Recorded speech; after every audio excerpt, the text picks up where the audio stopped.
Can anything good be born out of fear? I was really worried moving down to the UK, knowing I had 2 children and I was most likely going to end up being by myself. After moving to the UK with her children, Folasade leveraged the power of volunteering to land her dream job. I came in October 2021 and November the next month, I was already volunteering at the city center in a charity shop. So I just went to a charity shop, went to get some outfits for myself and my children. The woman was so friendly and I asked, "Do you take volunteers?" She was like, "Oh, why? Of course we do." And I started the next day. So that was the link for me. My first job I got here as a teaching assistant, she referenced me. So, and that's how one thing just led to another. Statistics show that thousands of migrant families in the UK are at risk of separation due to lack of sufficient information about the do's and don'ts of the society they now live in. And that is something Folasade addresses through her community. One of the mistakes that migrant families often make is not getting out into the community to understand what is going on around them. With her passion and drive for parenting, Folasade believes parenting is not in words, but in actions. If a child is growing up in an environment where there is constant emotional and mental, physical chaos, then you take the child to church every Sunday. You take the child to the mosque every Friday. You expect that to be the change that they need. No, the change is in what you show them. And how hard was it making that decision to separate from the husband for someone who clearly believes a lot in family? Yeah. Social entrepreneur, community ambassador, and parenting advocate. This is Folasade Fasoyiro, and this is Critical Factor.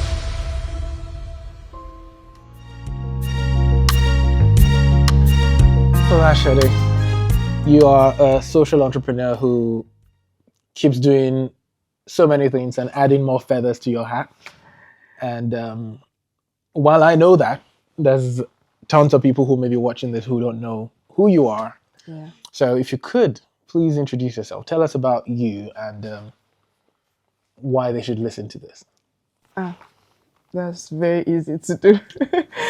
My name is Folasade Fasoyiro. I'm often called Shade.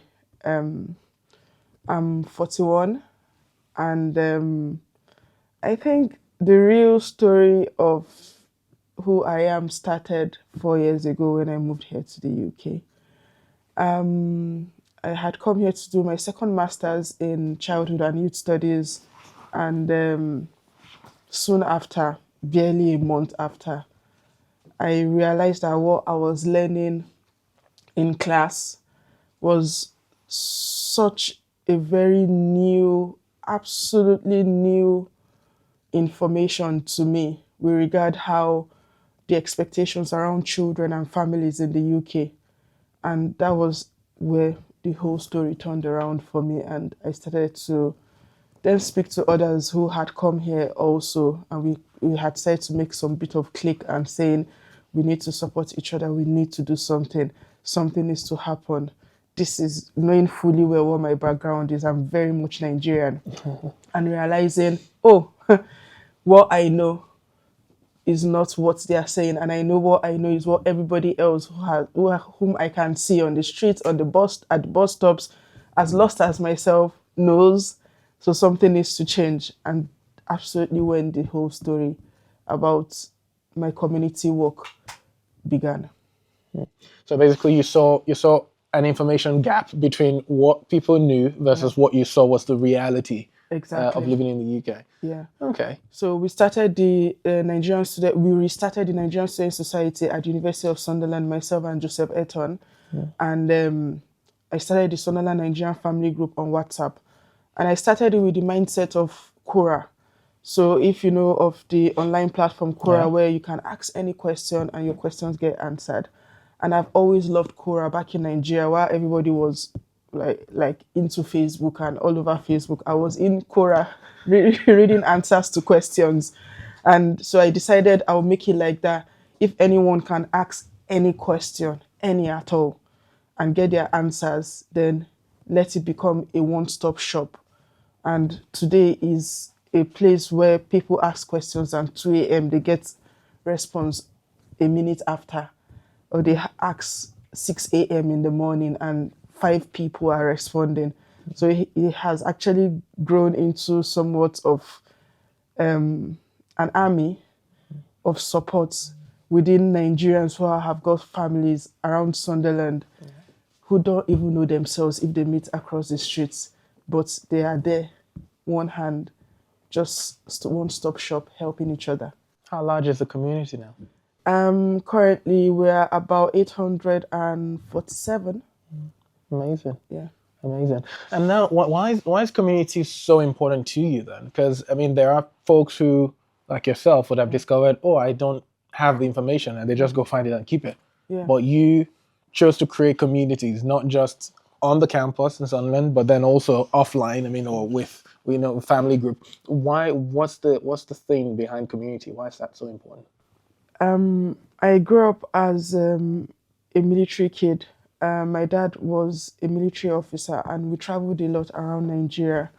And as every parastatal, government parastatal in Nigeria, everyone from every part of the country has their quota and being employed in every parastatal. So automatically, I met people from all over Nigeria growing up wherever I found myself.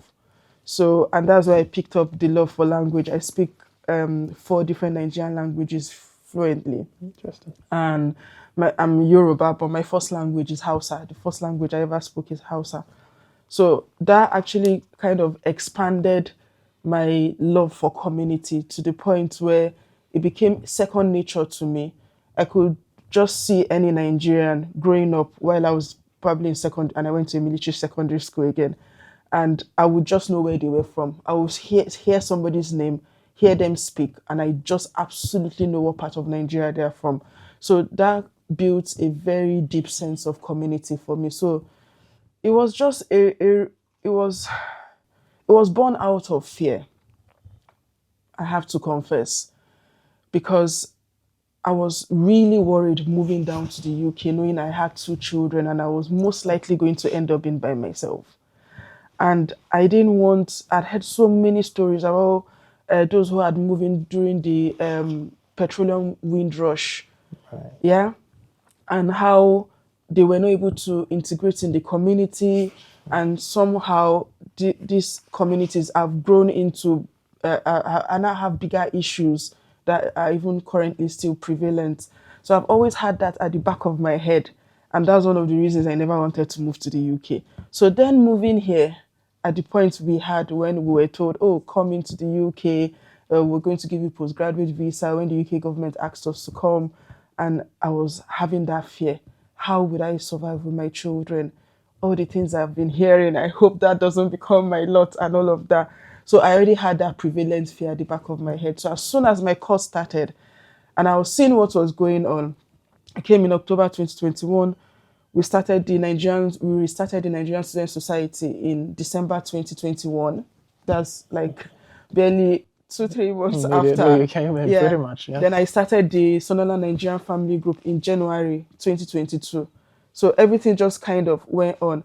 And the crazy aspect of it is I actually took up is an extra level 7 course while I was doing my master's. Wow. And did all of that.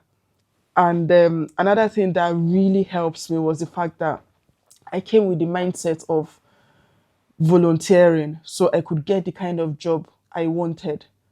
I also linked up with somebody from the community before I came to the UK on LinkedIn, because I was looking for a Nigerian to link up with before I came to Sunderland. And I had linked up with Olatoni Obot on LinkedIn. And I told her I was coming to the UK, introduced myself. And she was like, oh, when you get to the UK, to Sunderland, just let me know. So I told her when I came. We set a meeting, we met. And I remember meeting with her in Nando's, my 2 children sitting by my side. And she was saying, just order anything you want to eat. And I said, I've not come here to eat. She must have repeated it like 10 times. And I kept saying, I didn't come here to eat. I just wanted to tell me what I need to do so I can make headway, because I really want to work with children and with families. And everybody I have met in the last 1 week have told me that is near impossible. So she said, okay. As she started talking, I still have the book that I held with me. Every single word that came out of her mouth that was relevant, I wrote everything down. So one of the key things she had said was, find anywhere to volunteer, as many places as possible, and volunteer there as if and work there as if in the next 6 months you're going to get the job you're looking for while you're studying. And I was like, really? She was like, yes. So I went all out. I was so bad at it, in quotes, that by the time I did my first interview 9 months after I had come here to study, the interviewer was saying, sorry, I had gone through your CV and I'm confused. When did you start this? When did you finish this? I was all over the whole place. I had volunteered in like 2 youth clubs. I had volunteered in wear recovery everywhere I could chuck my head at the university. Like, I volunteered so much at the university that I couldn't even record my volunteering hours to get awarded. I had to cover it up because we're not supposed to volunteer more than 20 hours. I worked 20 hours. That's how much I was volunteering. So that was the link between my own personal inherent like ability in terms of community, my love for community. That was the link for me in the Sunderland community, where I then started to volunteer, started to meet people, started to understand very quickly. As I said, I came in October 2021. We restarted the university, the student union in December 2021. I started the Sunderland Nigerian Family Group in January 2022. However, what I didn't add is that I started volunteering in November 2021. So I came in October, and November, the next month, I was already volunteering at the city center in a charity shop. And what happened? So I just went to a charity shop, went to get some outfits for myself and my children. I was still waiting for my BRP. Of course, you can't work without your BRP and all. And I was going out of the shop. The woman was so friendly, and I asked, sorry, do you take volunteers even if they don't have any BRP, since you're not going to pay me anyway? And she was like, oh, why? Of course we do. If you have any sort of identification to show. And I said, yes, I have my international passport and I have my ID card from the university. And she said, why not? And I started the next day. So I didn't even have my BRP when I started volunteering. So that was the link for me. My first job I got here as a teaching assistant, she referenced me. So, and that's how one thing to the next. One thing just led to another, and my craving for volunteering just wouldn't stop, because I was learning, and I just kept learning. And also it was the first youth club I had volunteered that had contacted me and my children to ask, oh, there is a community production that wants to start, and we know you love dancing. Because I used to try to get the young people to dance at the youth club just to get them engaged, so everybody just sitting down and like not wanting to do the games. So I then started, oh, why don't let's dance? And they got a tape player, and then we started to use the Bluetooth to dance. So they contacted me, oh, there is a community production. They want people from different backgrounds around the community, and we know you love dancing. Would you be interested with your children? And I said yes. That was in October, November 2022. And that's what started another volunteering, where myself and my children got involved with the National Theatre Project in Sunderland. And from there, we did the ODC Part 4, which was Island of the Sun. And I auditioned for for the ODC Part 5 in London, because they picked different people from the different groups that they had worked in different cities across the UK. And I was one of the 11 that also went from Sunderland, went to West End for 11 nights. I was on the Olivier. It was one of the most fantastic experience. And then afterwards, it wasn't just me and my children getting involved. And I got my community involved. And last year April, we had been part of the Public Record, a major production that had happened in Sunderland. That was a story of the people of Sunderland, the people that have been in Sunderland, the past in Sunderland, the present, and what the future looks like. And even up till yesterday, I got a text message up from one of the dads who participated with his children. And he said, my life has absolutely changed since that project. He's a pharmacist. Said, my life has changed. And this was like almost 8 years of their volunteering time. Sorry, 8 months, of their volunteering time, coming for rehearsals and all of that leading up to the project and the performance at the fire station in Sunderland. So it's been amazing. Give me 30 seconds to interrupt your interview very quickly. The reason I make these videos is because for far too long, the African story has been told by other people but us. And so, at Critical Factor, the core goal is to spotlight African excellence wherever it is across the world. And if that is something that resonates with you, please support the channel by simply subscribing to the channel and, of course, sharing this so that other people can see it. And without saying too much, let's get back to the interview. You are a mother of two, and yet you are doing this much. Where does the drive come from? Well, it comes from the this would be a bit touchy, but it comes from the acknowledgement and the awareness that my childhood was not the driving force that would have made me the best of myself if I had not come to a very quick realization, especially when I had moved here to the UK. And I'm saying that because, yes, our parents will always give us the best that they can. However, there was quite a bit of gap with mine. And it kind of made me realize, that was even before I knew I was ever going to come to the UK. I had one realization that was very certain, and that was that I was going to parent my children differently. And this is off the back of the fact that I absolutely adore certain parts of Nigerian parenting. And I adopt it 100% in my parenting with my children. Like my children could come in here now and probably immediately start touching things or start picking on stuff, just normal stuff. They are like teenage. One is already a teenager, and the second one is near there. And I would just look, and they're like, "Oh, sorry," and go and sit. That kind of thing. Like communicate with your eyes. We communicate very calmly. They know. So all those parts is absolutely like parts of parenting that I absolutely adore. I monitor. I'm hands-on, which is something that Nigerian parents are very good. We're very emotionally intelligent when it comes to picking the vibes around our children. However, the place of nurture is something that is not common.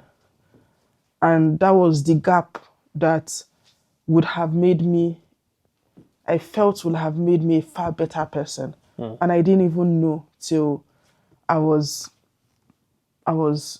like probably like 28, 29 when I realized something is missing. So, however, I decided I was going to have children. At first, I said I was not going to have children. And I decided I was going to have children. And I decided that when I have children, I'm going to make sure that I build them into a better version of themselves. Whatever it takes for them to have all the options in themselves to know that they are beyond capable of being anything that they want to be. Not just anything you want to be a doctor or be a lawyer or whatever. No, like they have the capacity to be whatever they want to be. And I usually tell people when I deliver on my parenting course that I created, that's Nigerian or migrant groups that I deliver my training to, I often tell them that my parenting Like so many, there's always questions around how do you want, how do you, please teach us how we can manage not laying our hands on our children, not have feeling like we need to beat them or we need to use any sort of force on them. And I always start by letting them know that while I was in Nigeria, I was already doing that with my children. So I'll go to places, of course, children will always be children, but generally you hear good comments about them. And people are like, oh, what do you like? There's some magic. I'm like, no, I'm doing opposite of what you are doing.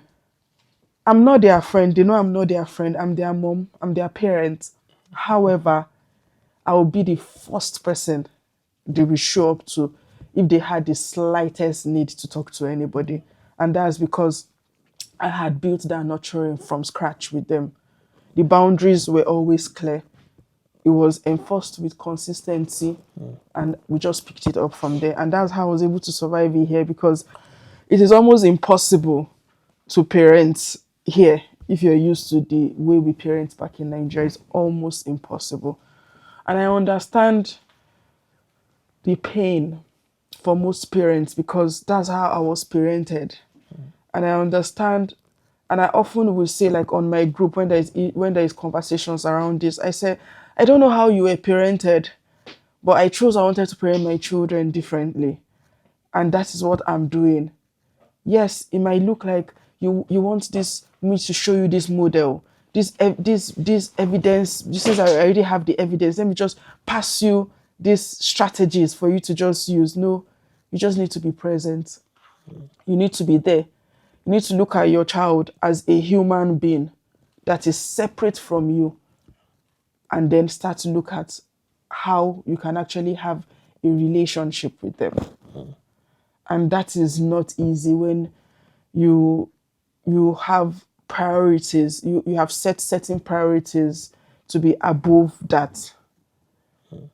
So it takes being conscious and being reflective, which is not something that is very common with Nigerian parenting, like to be reflective about our actions, or be reflective about how we talk, or be reflective about the fact that a child can never be anything different from what we show them, not what we say.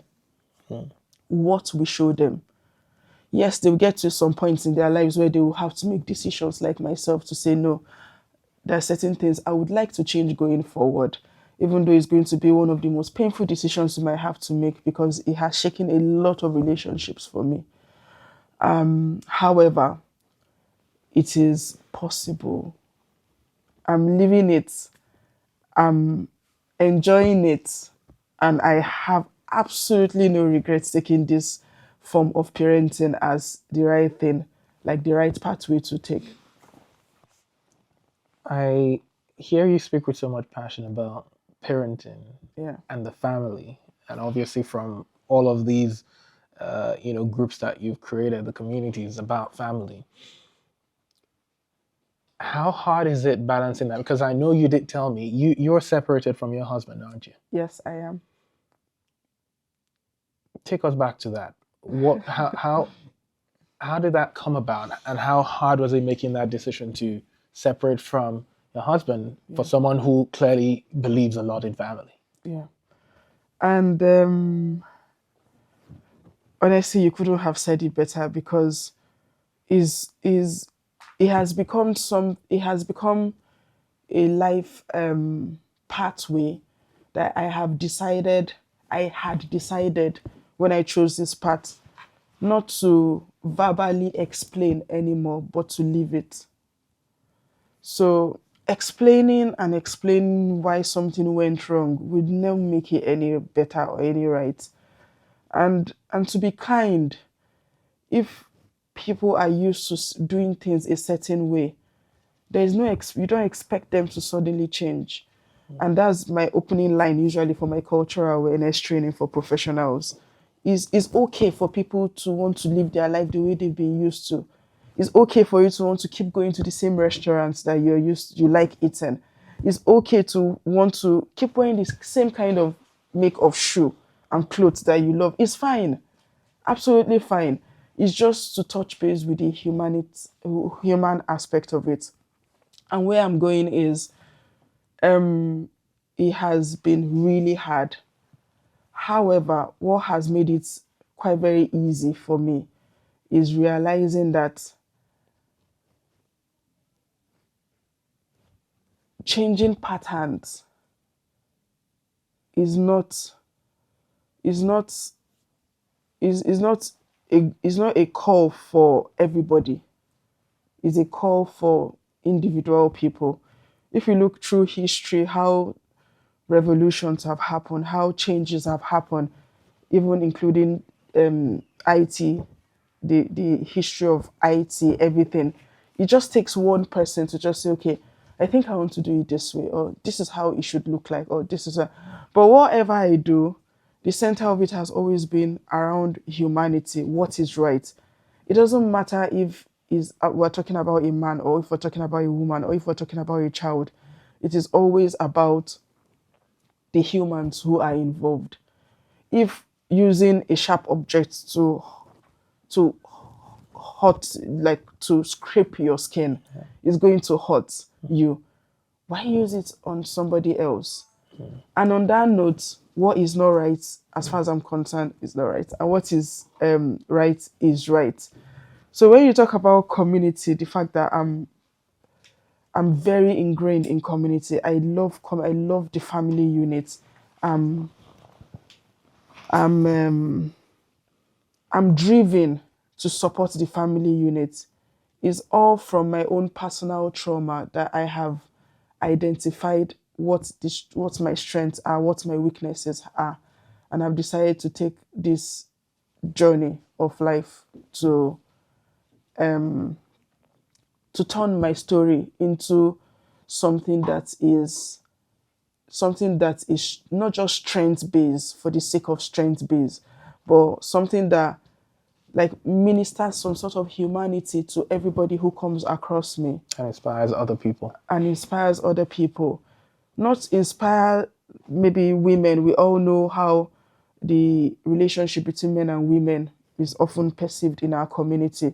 However, it's not a call to ask women, oh, leave your husbands or leave your partners, or men, leave your partners. No, it's a call for everyone to look inwards and really think about the fact that, is this what we want for our community? For example, one of the main reasons I tell people, and it doesn't make sense to many people, why I left my marriage is because I realized very strongly that there is no how I can teach my children that something is good or bad if I've not shown them that. And I drew out of my own experience, because it got to a point, you start to blame yourself. You start to think, oh, why would you have done this? You knew this was not right. You knew this part was not okay, and you took it. You knew, you saw it, you and all of that, but you still went on. You had the first child, then you had the second child. But it got to a point I had to really withdraw. And I asked myself, and I realized that it was because it was a normal pattern I had seen. So it was normalized. And I had to give myself peace with that. But where I'm going is, we cannot make changes if we do not show the next generation what the right thing is. If a child is growing up in an environment where there is constant emotional and mental, physical chaos, then you take the child to church every Sunday. You take the child to the mosque every Friday. You expect that to be the change that they need. No, the change is in what you show them, what you imprint in them day after day. Like the violence that they see, the way conversations go on is what they pick, and is what they end up replicating. So there is no difference, as far as I'm concerned, between, and I'm saying it from my own experience, between what we see as human beings, especially as children, the emotions, the experiences are imprinted, and what we become. So if we don't want to continue to have high levels of young people who are often like statistically like mentioned as ending up in jail, ending up with high levels of involved in high levels of domestic abuse or community disturbances, then we have to be ready to address the fact of what are these children looking at, like who It are starts their from the home. example. It's from the home, and there is no religion, there is no understanding that supersedes what a person is presented in front of them, what a child, a human being is presented in front of them. If the way they see people, like the people that they are closest to in relationship, talk to each other, is what they see. The model. They that. model it, and there's no two way about it.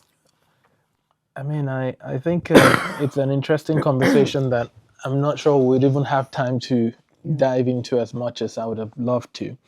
But then I'd want you to say this to that person then who's listening, to the families who come in, because that's one of the things I know you'd run a course on. What are some of the mistakes that migrant families are making? I mean, maybe just tell us 2 or 3 of those, and what things they could do to remedy that. What errors, what mistakes do they typically make? Yeah. One of the mistakes that migrant families often make is not getting out into the community to understand what is going on around them, and locking their kids up to just be indoors when they are not in school. And one thing that parents need to realize is the friends that they have in school are often the friends that they end up having outside. When the friends that they have in school, their classmates are talking about things that they know are like normal, and then they can't have those conversations with you. It's like your child speaking German and you speaking Swahili. There is no meeting point. There has to be a give, and that give has to be you holding your child's hand safely and taking them to safe spaces in the environment, in your community. It can be activity, it can be family-led activities. There are so many of them, so many incredible opportunities around. Just go in there, have those time. Let your children see you play. Let your children see you dance. Let them see you do different things. Another thing is family activities. We often just allow family activities to float around, going for religious events, and it has to be beyond that. You have to be able to model for your children to see you laugh, to see you play, to see you make fun of yourself, to see you like just be human. We are not superhumans, we are just normal humans. And one of the ways I do that with my children, I've always done that from back in Nigeria, is we have a particular day that we do something together.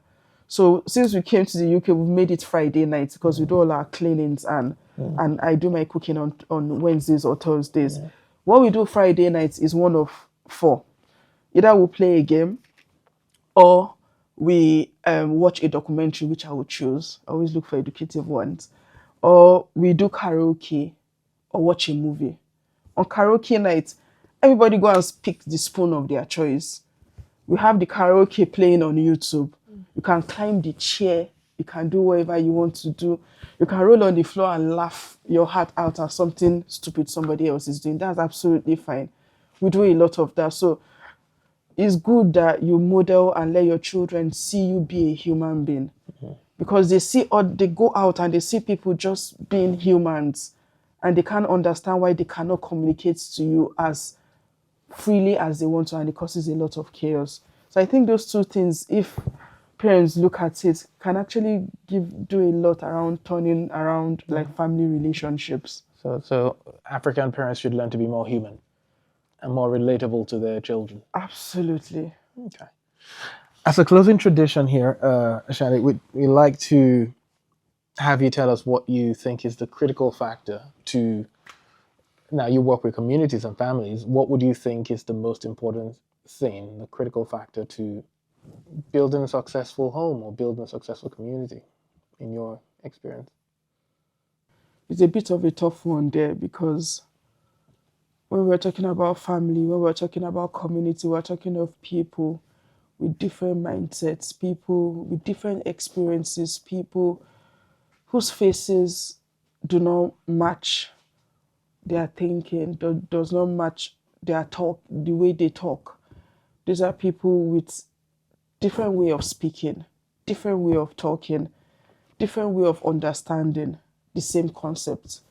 So it's a very tough one. However, I would say putting humanity at the center of community, at the center of even family life, solves a lot of problems. And my critical factor around that would be for community, people experiencing people in three major ways: dance, food, laughter, solves a lot of problem. And these three things absolutely supersedes every difference any group of humans have. It doesn't matter. You play the same song, even play a sound here, even people who don't, in the midst of people who do not even understand each other's language, they will dance, and they will dance to the same rhythm. Yeah. So in terms of community, food, anything that has to do with food, dance, and laughter solves all the problem. Then for family, I would say a lot of reflection and presence solves a lot of problem. It doesn't matter what the marital problem, it doesn't matter what the relationship problem is between spouses, between parents and a child.